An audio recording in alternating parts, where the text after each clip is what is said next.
Welcome to this episode of the You Two Scare Me podcast. We're your hosts. I'm Andy. And I'm Felice, and we are back together here in Key West. Yay! We took a little hiatus from recording at the end of our summer. Yes. And there's been a lot that's happened. I Yes. got a puppy. She's so cute. Luna. School started again, and we've been doing some big things with the podcast. Yes, it's so exciting. So exciting. Keep listening to our podcast to find out what the excitement is all about. We promise that we'll share in a future episode, but it's big. Or maybe you'll see something on social media. Yeah, be checking our social media for sure. So exciting. So, speaking of the future, today we were talking and you said something about Aquarius. I know you're an Aquarius, right? Yes, I'm an Aquarius. Tell me more. Tell me more. It's the best sign. It's number one.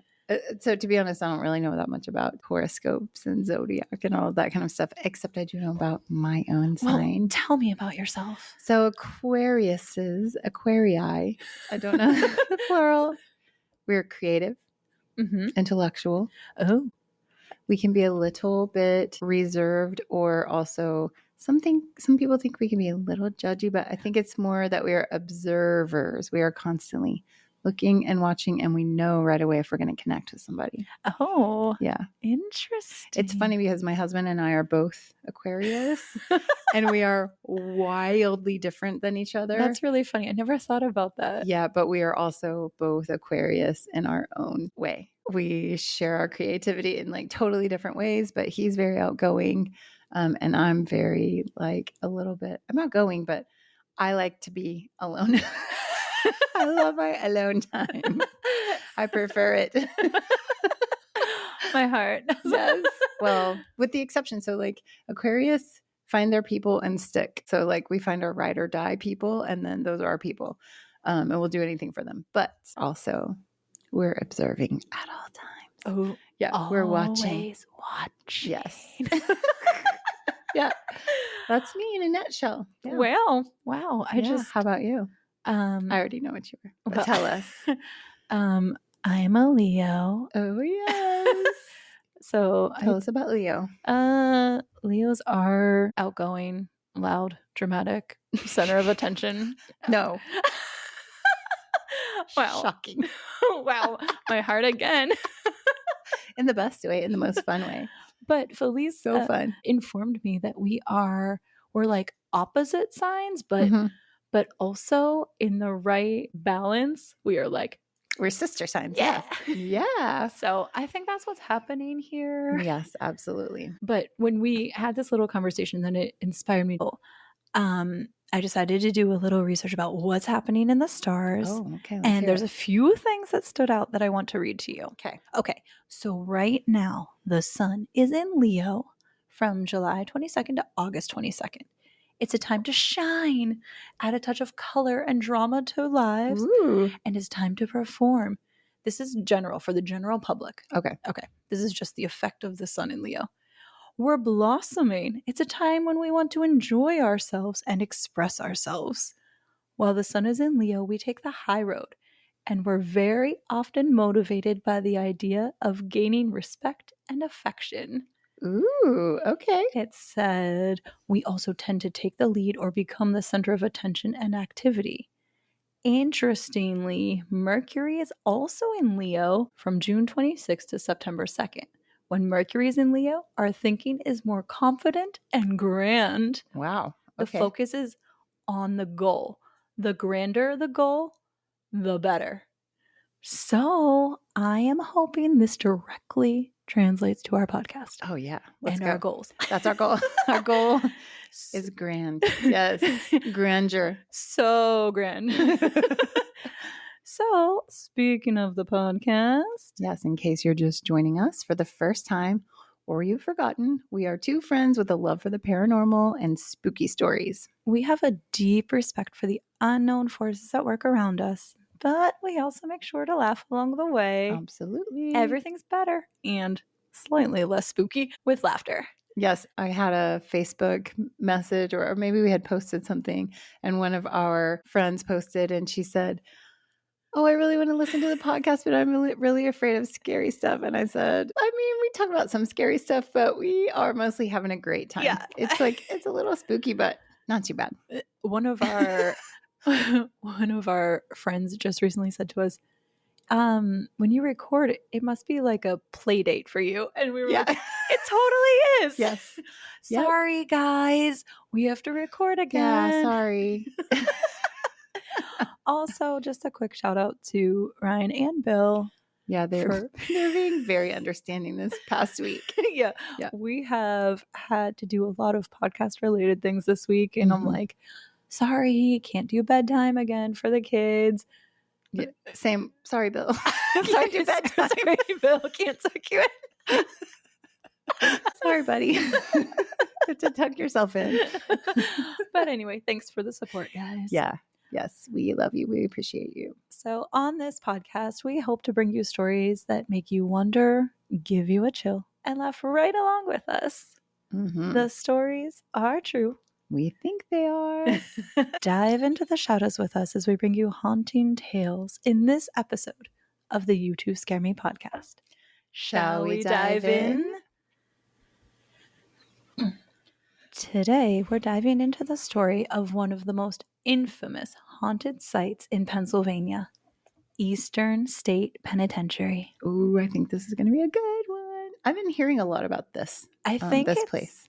I think because we're on the precipice of spooky season, and so people are starting to get more into the spooky feel of things. And this is just one of those places that is iconic.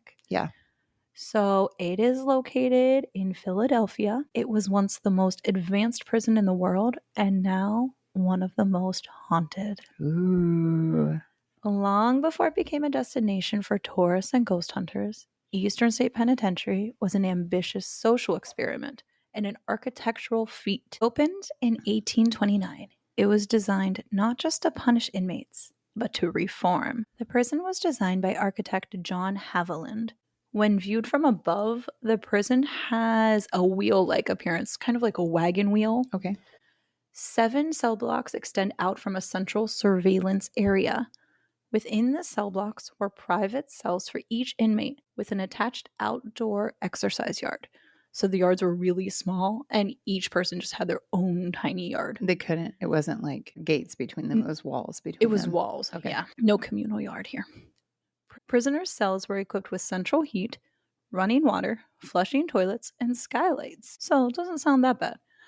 But it is. This is notable because at that time, most homes didn't have these features. Fun fact, not Civil War related. Okay. Eastern State Penitentiary had flushing toilets before the White House had flushing toilets. Wow. Yeah. That's pretty crazy. Yeah, they were really going for it.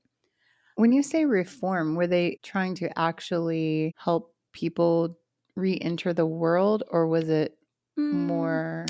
I think it was more like the old school reform, like reform with the rod. Not really the rod. Let me tell you more. Okay. The prisoners at Eastern State were completely isolated from one another in individual cells. There was no talking and no contact with other inmates. The inmates spent 23 hours a day in their solitary cells. Even when prisoners were required to move between cells, they were forced to wear hoods to keep their identities a secret and prevent eye contact with other inmates. Oh my gosh. This is already bothering me a lot. Yeah. I mean, humans are made for connection. Right. And so, like, if you take away literally every single piece of connection, I can only imagine what that does to the psyche. Absolutely. So the idea was that solitary confinement would be the means to rehabilitation. It said that through isolation, prisoners would, quote, repent, reflect, and reform, end quote. The skylights that I mentioned earlier, the single glass skylight allowed only a beam of light into the cells. These skylights were nicknamed the Eye of God and were meant to represent and remind prisoners of God's constant watch and judgment. Oh, wow. And also probably their literal only source of entertainment too. You know, like a cloud goes over, Oh my gosh, a I never bird thought goes about that. over, the moon, the moon happens to go past your, like be over your skylights. You have Right. nothing else to see or look at. Wow. Yeah. I didn't think about that. Ugh. So this method was called the Pennsylvania system, and it was both praised and condemned. Many originally considered it better than the corporal punishments that were common during that time, but others argued that it was worse, which I can understand. Because it was mental. Right. Yeah, they were breaking them. Charles Dickens himself visited the prison in 1842. He called it, quote, cruel and wrong, end quote, writing that the mental toll of isolation was worse than any physical punishment. He even wrote about it.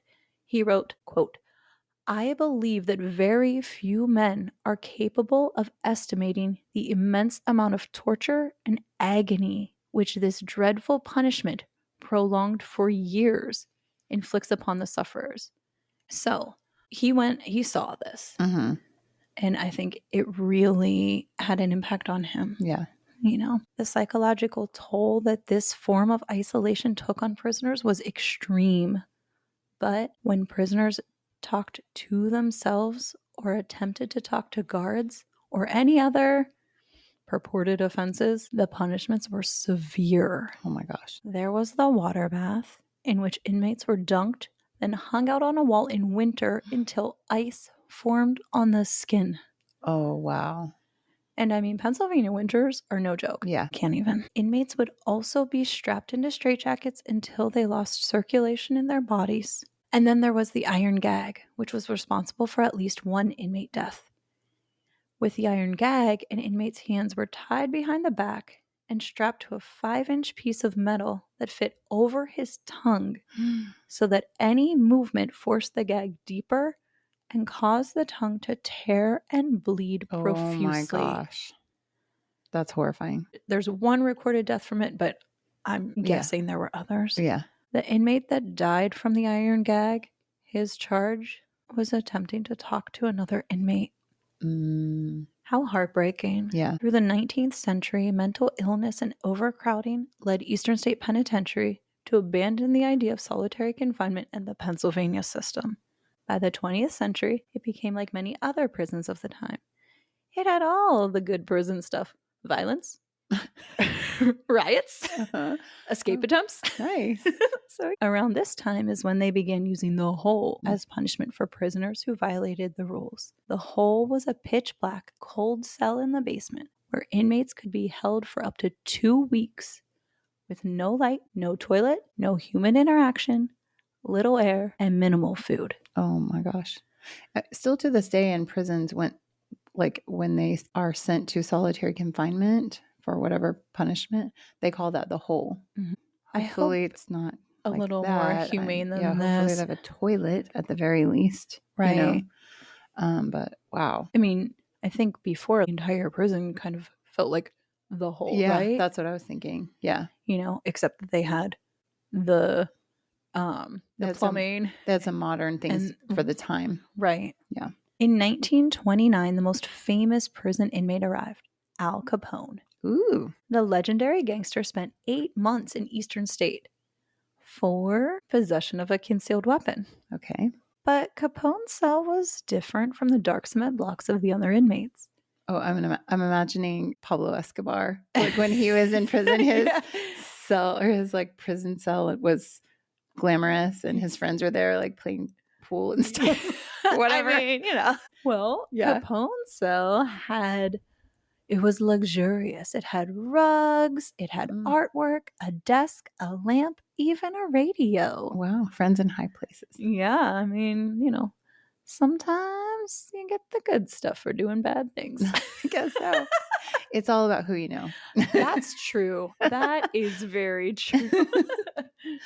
So it said, despite the comfort of his special cell, Capone couldn't escape ghosts of his own. Ooh. It said that he was tormented by the ghost of James Clark, one of the victims of the St. Valentine's Day massacre. Inmates reported hearing Capone crying out and screaming at night, pleading with Jimmy to leave him alone. Ooh, Jimmy. Yeah, Jimmy Oh my was gosh. getting it back.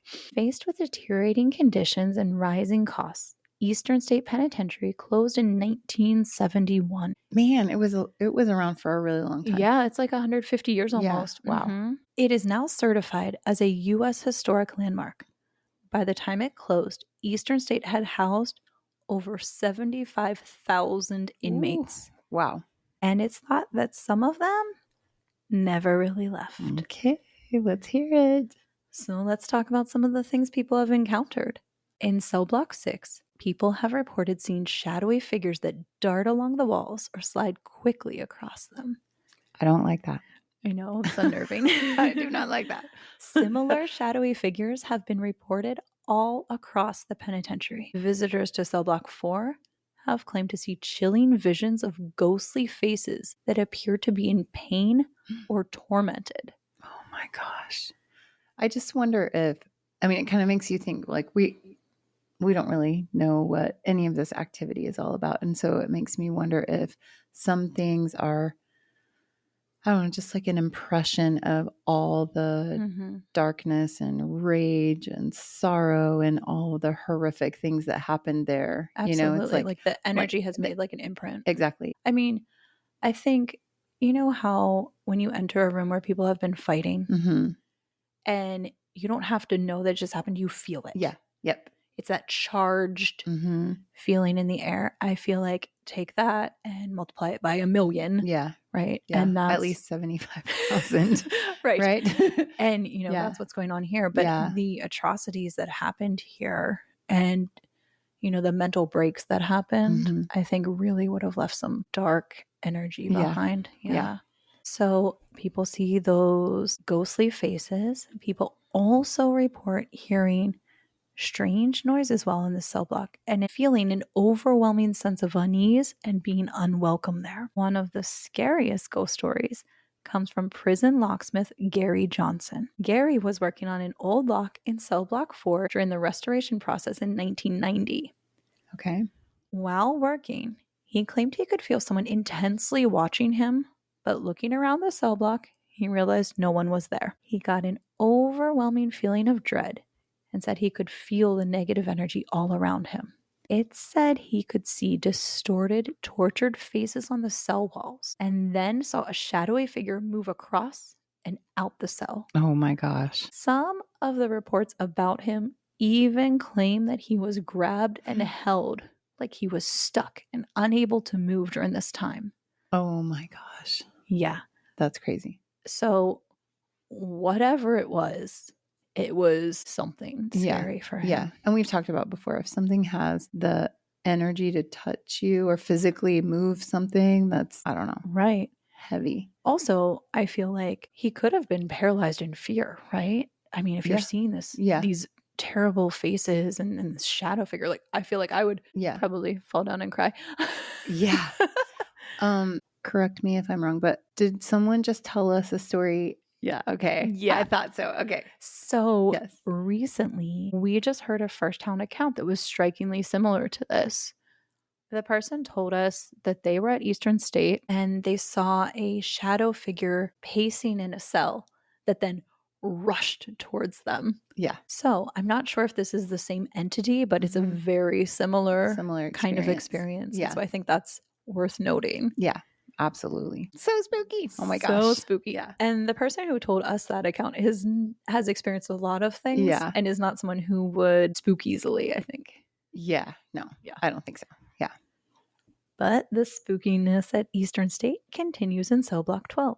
In this cell block, there are multiple reports of people hearing disembodied voices, hearing strange cackling in the darkness. Ooh. Oh gosh. Creepy whispers.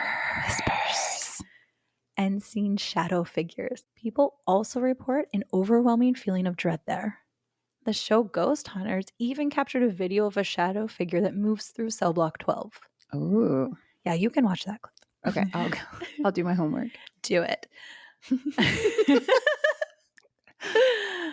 Paranormal investigators from Ghost Hunters, Ghost Adventures, and countless other teams have recorded EVPs, electronic voice phenomena. Thank you. Thank you for telling us that. Just in case there's some unfamiliar people. That's true. We have lay people in this listening to our show who don't know much about ghosty stuff, like me.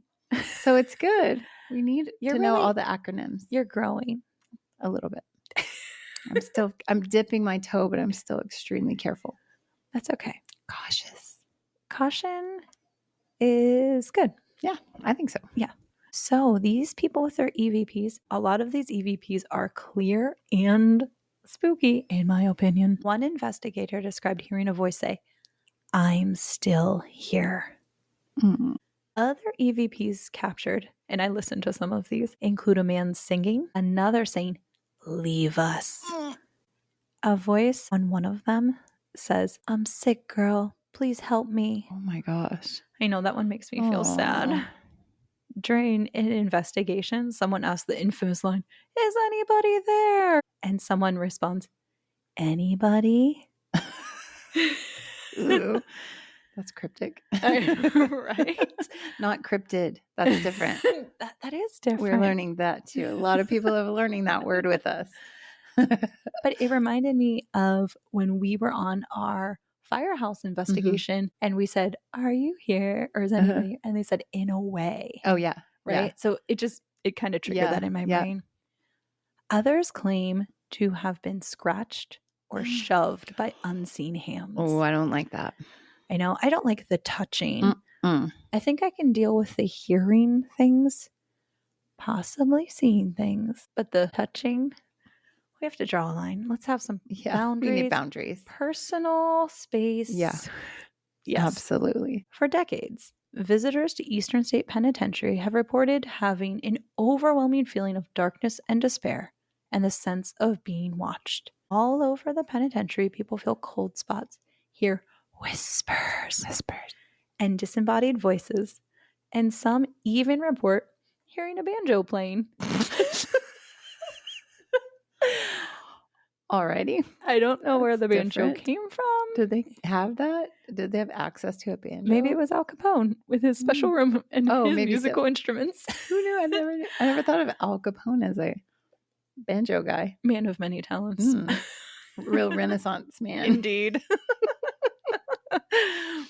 Other people report having a shortness of breath and feeling pressure on their chests. Ooh.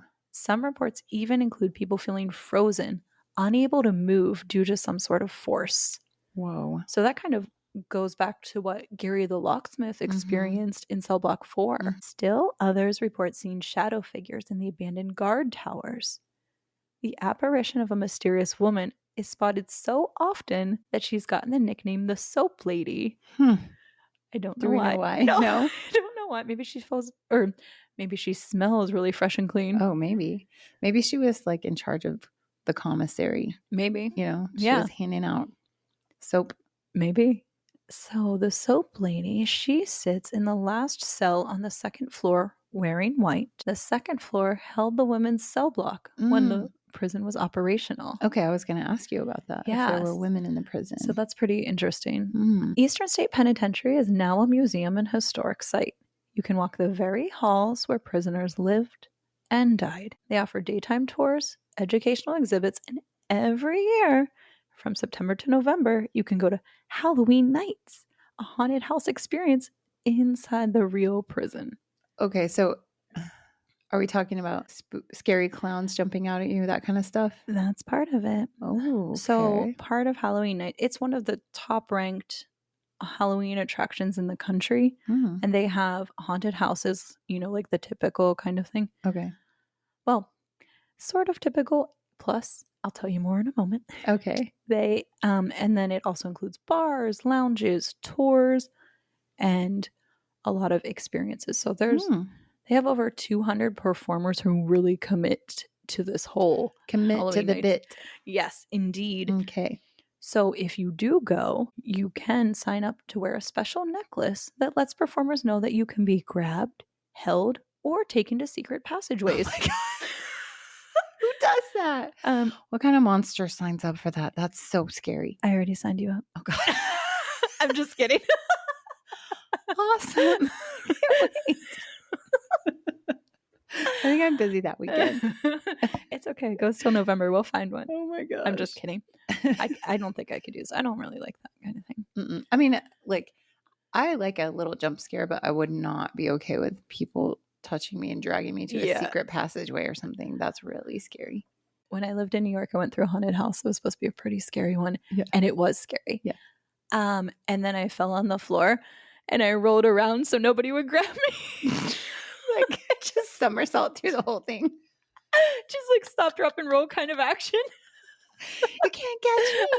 It was because they did like touch you and stuff. And they didn't drag you away, but they would, like, you know. Anyway, one time I went to one in Orlando, and it was also really scary. The group in front of us was like all these big football player looking kind of guys, and they were crying. It took a little bit of the scare away from it because I was close enough to like see it, and it was so funny because they were screeching and screaming and crying, and it was hilarious. It was the best. Oh, I love that. Yeah. You were like, come here, babe. I got you. Like, it's okay, guys. So the thing is with all these performers, some of them have reported seeing apparitions that aren't part of the act. Ooh. Even though they're there to scare, they feel a sense of being watched. Mm-hmm. There's also claims of objects moving around on their own, particularly in the part of the attraction known as the machine shop. So, whether Eastern State is a monument to justice, cruelty, or something darker, one thing's certain: it still breathes with memory. From the minds broken by isolation to the shadow figures and voices still echoing behind the walls, Eastern State reminds us some punishments don't end at death. Ooh. Oh my gosh. So do you want to go? I don't think so. Okay, we don't have to go to Halloween nights, but like, do you want to just go and visit? Yeah, I would go visit. Okay. Yeah, I would. Field trip. Yeah, field trip. Okay. Big one. Road trip. Whoa. Yeah, I would do it. I don't think I would go to the haunted house. No, I don't think I want to do that because it feels a little to me like poking fun at many people's pain and torture a little bit. And everybody's got to make their money. Yeah. But I think both of us feel really committed to being respectful of all of the history of a place. I'm not saying that they were the best people that were in there, that, you know, they're probably in there for a reason, but nobody deserves to be tortured, you know, absolutely, and have their mind broken. Right. You know? Yeah, absolutely. So, you know, I would like to go. I love the history piece of that. And I think that's so interesting. And I would definitely go see that. Yeah, definitely. Yeah. Okay. We'll put that on our list. Okay. Excellent. Well, it is time for Somebody Told Me.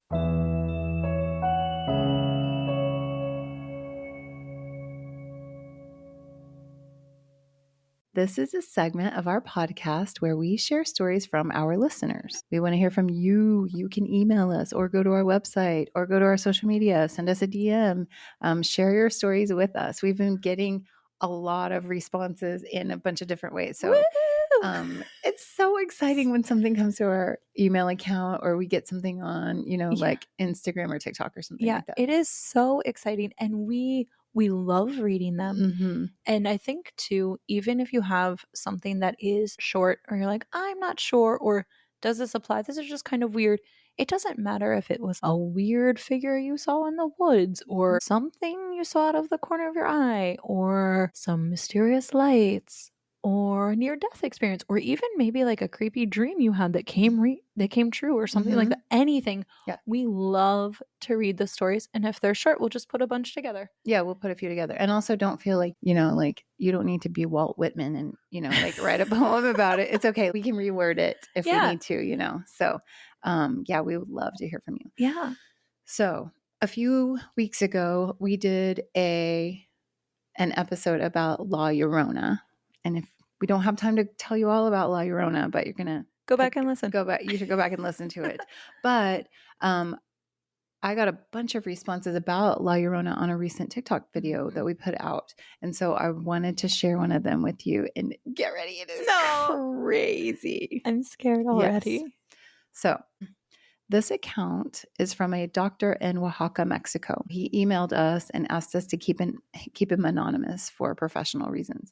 Also, he messaged me on TikTok a couple of times. He messaged me back on TikTok, like, did you get it? Did it come through? Did it come through? Like, he really, really felt strongly about sharing this story. I love that. I love, well, one, that we have a doctor who listens in Mexico. Yes. Hola. ¿Cómo está? But two, like the follow through. And I think this kind of harkens back to a conversation we were having recently about when people have an experience that they can't explain, Mm-hmm. they need some validation, right? Yeah. You know, somebody to believe them, Mm-hmm. see if somebody else has experienced something like this. So I can't wait. Yeah. And also, I feel like when you have people that are very science based, you know, very intelligent, very much a straight shooter, and then they have these experiences, I don't know, I think it gives some weight to that, you know. Absolutely. And it probably adds to that need to validate in some sort of way, right? You're looking for proof as a scientist. Yeah. Right? So, all right, here we go. This story I'm about to tell you happened to me more than 7 years ago. Here in Mexico, medical school is 5 years long. 1 year of medical internship, where we spend a full year in a hospital doing practice, is followed by a year of community service. Oh. Yeah, where we are basically sent to a very remote region to work as a doctor in a village health center. I think that's great. I do too. I bet you get to see all kinds of different things medically that you wouldn't see just in the city hospital. And I can imagine that it helps you build your appreciation for the resources you have when you're in an urban area. Absolutely. Right? When you can just reach into a drawer and grab whatever tool you need. And I'm sure it's very different in a village health center. Right. So we spend an entire year there attending to emergencies 24 hours a day with 1 day off per week. So that's a lot of work. That's a hustle. Yeah. These communities are very remote. For example, the town I lived in was more than 10 hours away from the capital of Oaxaca. Wow. I even have some videos of the town on my TikTok. Oh, I'll check them out. Yeah. This event occurred in 2018 between the night of September 21st and the early morning of the 22nd. Very specific. Extremely, yes. I was doing community service there. I won't reveal the name of the community so as not to upset them because I have very fond memories there. Oh. I was outside the house I was given to live, so they got room and board, obviously. It was next to the town's health center or clinic where I gave consultations every day. I was the doctor in charge of that place. Next to me was a nursing intern who was also doing community service. It was late, but the two of us were chatting. I remember that the afternoon of that day, the sky was cloudy, as if warning of rain that night, something very common in that region. I remember that at 10 p.m., a very strong storm began with very heavy rain and lightning. As usual, the electricity went out. That happened every time it rained. Oh, we know. We feel that pain. We know what that's like. I feel like electricity doesn't go out every time it rains in QS, but it goes out all the time. It goes out a lot more often than people in the mainland experience. Yeah. And actually, my lights went off for a second today. Did they? Yeah. Also, if it's not the electricity, it's the internet, and sometimes it's the water. So we just roll with it down here. Yeah. I remember that the nurse and I closed the clinic and went home to rest, but we couldn't sleep because of the storm. So we sat outside the house on the patio overlooking the town and watched the rain. That sounds nice. I do like that. Mm-hmm. When it was 11:30, everything became strange. It was as if the whole town fell silent. We could see the storm continuing and continuing to rain, but everything stopped. We couldn't hear anything, not even crickets or animals. I have chills. I know. Oh my gosh. Okay. Suddenly, we began to hear a noise in the distance coming from the dam. Okay, I'm going to give you a little bit of location here, just so you can kind of orient yourself with what this place is like. Okay, that'll help me get rid of the chills for a moment. Okay. To give you an idea, this town is on the banks of a dam on the slopes of a mountain. There's only one road that enters the town and zigzags down to reach the village on the banks of the dam. The health center is just above the village before the entrance. Let's say you first pass the main road and the health center is on one side of the road. Then 20 meters further on, you'll find the village entrance and the road. The main road also continues past the entrance and continues to the next village. Okay. So it's just a tiny road that passes past the health center, through the village to the next village. Yeah. Got it. And it's by a dam. Okay. Okay. We were watching the storm when we heard a noise coming from the back of town. I'd practically say it was coming from the dam. The dog started howling, but it wasn't a normal bark. It was a bark of fear. Oh, no. We didn't understand what was happening until halfway down the main road, we heard it. A wail so heartbreaking, it felt like it chilled our bones. So they both heard it. It wasn't the howl of an animal. It was the wail of a woman, a wail from beyond the grave. Just remembering it makes my blood run cold. We could hear it clearly. It was as if that entity was coming up the main road until it reached the entrance. At that moment, we didn't know what to do. All I could think of was to send a message to one of the doctors I knew. What? I even recorded an audio and sent it to him via WhatsApp. Stop it. First, can we just pause for a second? Yeah. Because I have full body chills and I'm really scared. Yeah.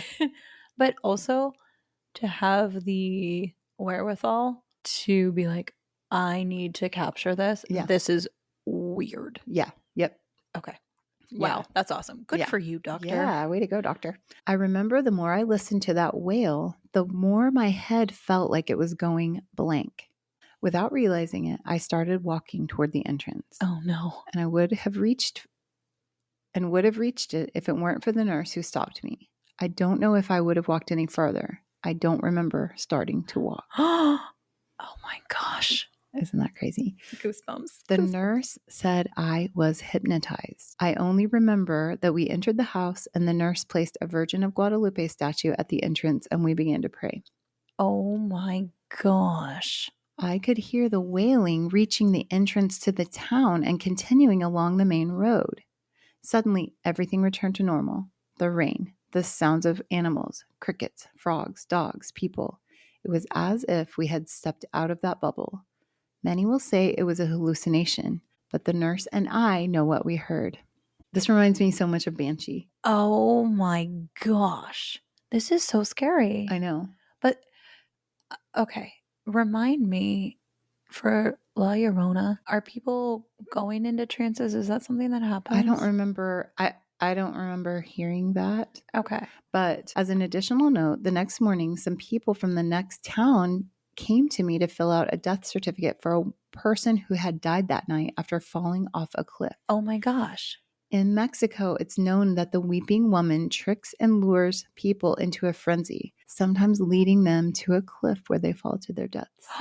So I hadn't heard this before, but according to him, that would be the local legend. Oh my gosh. Mm-hmm. It reminds me of the stories of sirens. Mm-hmm. You know, right. Their singing would lure seafaring men to their death on the cliffs or whatever. You know, they would crash the boat into the cliffs. You know, and we have talked before about how that story, like the sort of siren stories, are similar to this story of the weeping woman, I think is how he refers to this entity. Yeah. But what if, and we've said this, these experiences that people have all over the world with similar stories and encounters and things like that, they may have different terms for them, but they could be the same type of entity. Yeah. Right? It's just in this culture it's called this, and this culture it's called that. Wow. It's crazy. Scary. Okay, this is how he ended his email. Well, that was my story with La Llorona. I hope you like it. Best regards. Well, we did like it. Yes. Liked it. Very spooked by it. Yes. Okay, but I have a surprise for you. Oh no.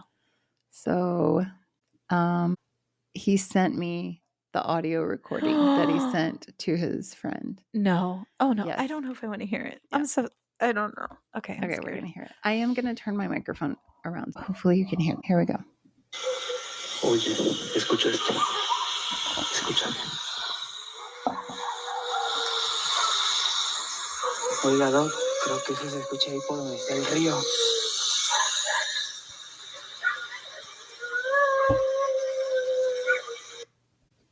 What just happened? I can't. I'm covered in goosebumps. Yeah. I feel like I'm going to cry. It's really, really scary. It's super freaking scary. Yeah. Oh my gosh. Whoa. And I also, to be really honest, I don't know if it's like a good idea to share that around. I don't know. Oh, I don't know. gosh. I was a little conflicted about actually playing that. Wow. We're rocked over here right now. Yeah. Yeah. So there you go. Well, there you go. Hope you like enjoyed it. Wow. I think we need a Virgin of Guadalupe statue over here. That works, have one? apparently. I will go look around for Yeah. one. Well, we have Evil Eye at least. At least we've got that. Yeah. Okay. Wow. Well, after that terrifying encounter, I think it's time for me to Wrap it up. wrap myself Wrap in it a cloak of light and love. Yeah. Okay. Thanks so much for listening to and downloading this episode of the You Two Scare Me podcast. Listeners, you can help support us by telling your friends and family about our spooky podcast. If everyone tells a few friends and they tell a few friends, then our plan for podcast domination will be complete. You can also help us by rating and reviewing us on Apple Podcasts, Spotify, iHeart, Amazon, and wherever you get your podcasts. Don't forget to download those episodes. Yeah, you can just hit follow. And then every Yeah. time you open the app, it will just automatically download. Yeah, Too and easy. you can do that on like your friends' phones too. Oh, that's a great idea. I love that. Also, check out our social media. Find us on Instagram at you2scareme_podcast or on our Facebook page, You Two Scare Me. You can follow us on our TikTok account. Just search You Two Scare Me Podcast. No spaces. TikTok's been blowing up. Yes, it has. Remember to send us your own spooky, strange, or unusual stories for our Somebody Told Me segment at you2scaremepodcast@gmail.com. That's YOUTWO scare me podcast@gmail.com. Thanks for wandering through the shadows with us. Until next time, stay curious and beware what lurks beyond the light.